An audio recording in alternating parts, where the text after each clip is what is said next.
This is the Texas Weather Outlook video. This is the evening version of Tuesday, June 6th. Good evening to you guys. This is Apex. Very, very sunny and very warm today, which is what we're going to see for the next several days. If you guys like very hot weather, this will make you happy.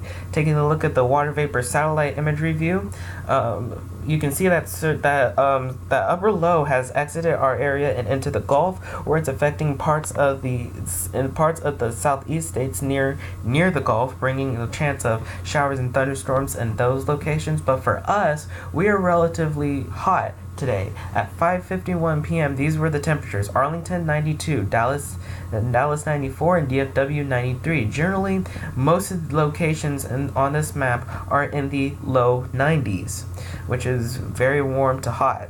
Take a look at the watch warning map. Severe thunderstorm watch for parts of for a good chunk of eastern New Mexico, and an excessive heat warning for parts of Phoenix, Arizona, and points south of that.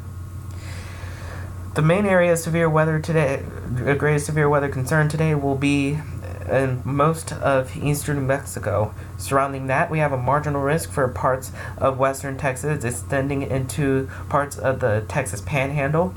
Tomorrow, it's still looking the same way, except we get rid of that slight risk.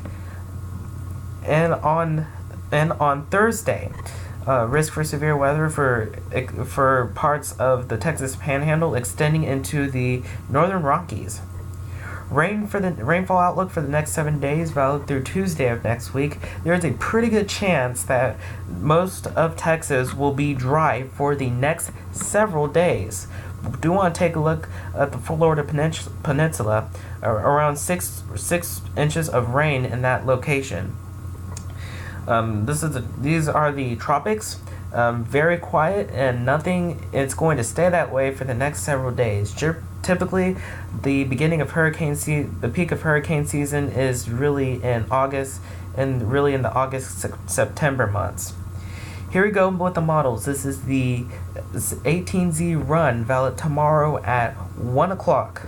Tomorrow afternoon at 500 millibars, ridging in the west, troughing in the east, and we are left with a dry pattern. Do you want to note that the surface low is now in the Florida Peninsula, bringing that risk for some very heavy rain. But for us, we should stay partly cloudy and warm in the upper 80s to the low 90s. Thursday still looking the same, mostly sunny with highs in the upper 80s to low 90s. Friday still we may get some breaks from the sunshine, which may bring temperatures down a little, but generally speaking, low 90s will still be the cause. This is the weekend. We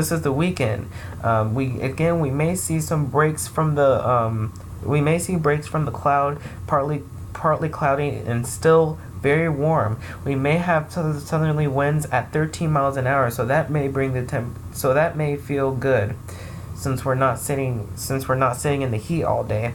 And this is Sunday, still very partly cloudy and very warm, with highs in the upper 80s to low 90s. And Monday still looking the same way. You can see some of that moisture from the Gulf may actually creep into parts of southern Texas. This is a week from today, Tuesday, June 13th, a deep trough in the Rockies, and this is a deep surface low in parts of North Dakota and South Dakota, and this right here is suggesting that some of the Rockies may have some heavy snow in June. That's going to be interesting to see. Maybe we'll have some severe weather to the south and east of this low. We'll have to see. But generally speaking, for us, we will stay dry with highs in the low 90s. This is the end of the forecast period on Friday, June 16th. Troughing in the northeast and a dry pattern for us. These are the temperatures. these are the temperatures for the next 7 days. Thursday, do want to note 65 for the low. That may feel good, but however, we will still jump right back up. And generally speaking, for all of these days, we are generally going to be in the very upper 80s to the low 90s. That's the end of this Texas Weather Outlook video. This is the end for the Texas Weather Outlook video. We'll have more notes on my Instagram page. Be sure to follow my Instagram at tornado_Neil. Thank you very much for watching and have a great night.